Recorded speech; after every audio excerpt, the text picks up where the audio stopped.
Jabalpur double murder को police ने recreate किया, जिसमें कई चौंकाने वाले खुलासे हुए हैं। आरोपी मुकुल, जिसकी उम्र 21 साल है, उसने पूछताछ में पुलिस को बताया राजकुमार विश्वकर्मा और उनके बेटे तनिष्क की हत्या के पहले और बाद में उसने नाबालिग से रेप किया था। नाबालिग के विरोध करने पर उससे मारपीट भी की थी। फरारी के दौरान होटल और ट्रेन में आरोपी ने 38 बार रेप किया। नाबालिग ने भी दुष्कर्म की बात स्वीकार की है। तो दोस्तों, आज हम बात करने जा रहे हैं जबलपुर का डबल मर्डर केस, जिसने सबको हैरान कर दिया था। लेकिन जब इस केस का खुलासा हुआ तो सबकी आंख खुली की खुली रह गई। तो चलिए जानते हैं आगे की जानकारी। बता दें कि वारदात के 75 दिन बाद नाबालिग को हरिद्वार से पकड़ा गया था। इसके बाद मुकुल ने जबलपुर थाने पहुंचकर सरेंडर किया। सिविल लाइन थाना पुलिस ने मुकुल को 7 दिन की रिमांड पर लिया है। 1 जून शनिवार रात सिविल लाइन थाना पुलिस आरोपी मुकुल को लेकर मिलेनियम कॉलोनी पहुंची। यहां 15 मार्च को हुए मर्डर का रिक्रिएशन किया। पुलिस यहां करीब 1 घंटे रही। इस दौरान पुलिस ने सबूत जुटाए, जिससे आरोपी को कड़ी से कड़ी सजा दिला सके। जबलपुर में 15 मार्च शुक्रवार को 52 साल के रेलवे कर्मचारी राजकुमार और उसके 8 साल के बेटे तनिष्क का शव लहूलुहान हालत में उनके सरकारी आवास में मिला था। बेटे का शव फ्रिज में पॉलीथिन में लिपटा मिला। पिता पुत्र के शव पर धारदार हथियार के निशान थे। वहीं 14 साल की बेटी लापता थी। सुबह करीब 8:30 बजे राजकुमार की बेटी ने परिवार वालों को मोबाइल से वॉइस मैसेज भेजा। इसमें कहा, दादा मुकुल आया था, पापा और भैया की हत्या कर दी है। मैसेज सुनकर वे घबरा गए। उन्होंने जबलपुर में ही गढ़ा क्षेत्र में रहने वाले परिवार वालों को बताया। परिजन तुरंत मौके पर पहुंचे। घर के बाहर दरवाजे पर ताला लगा था। उन्होंने आरपीएफ और सिविल लाइन थाना पुलिस को सूचना दी।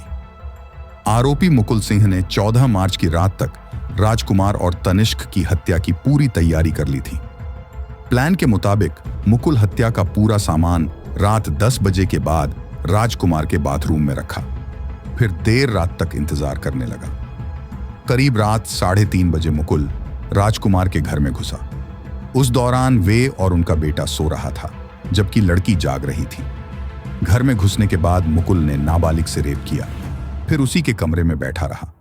सुबह करीब 7 बजे राजकुमार विश्वकर्मा और 8 साल के बच्चे की हत्या करने के बाद आरोपी ने फर्श पर बिखरे खून को साफ किया। पुलिस पूछताछ में उसने बताया कि हत्या के बाद लड़की के न चाहने के बाद भी सुबह 10 बजे रेप किया।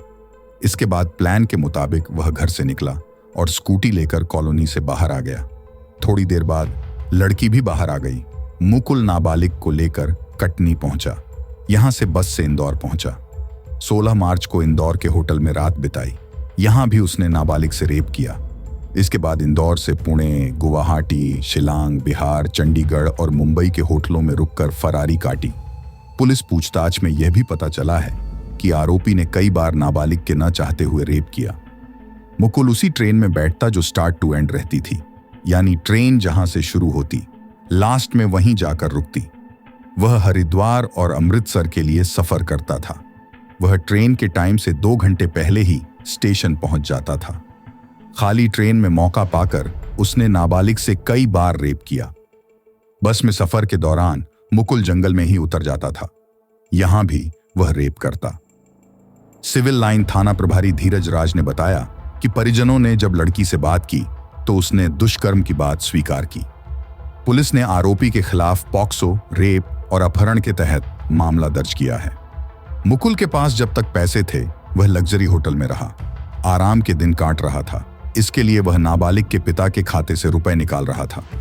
नाबालिग के पास पिता का मोबाइल था। इससे मुकुल पहले रुपए अपने खाते में डालता, फिर अय्याशी करता। रोजाना शराब पीता था। फरारी के दौरान मुकुल ने 1.5 लाख रुपए से अधिक राजकुमार के खाते से निकालकर अपने खाते में ट्रांसफर किए थे। इसके बाद पुलिस ने खाता फ्रीज करवा दिया। कुछ ही दिन में मुकुल के पास पैसे खत्म हो गए और वह और नाबालिग गुरुद्वारा आश्रम में रहने पर मजबूर हो गए।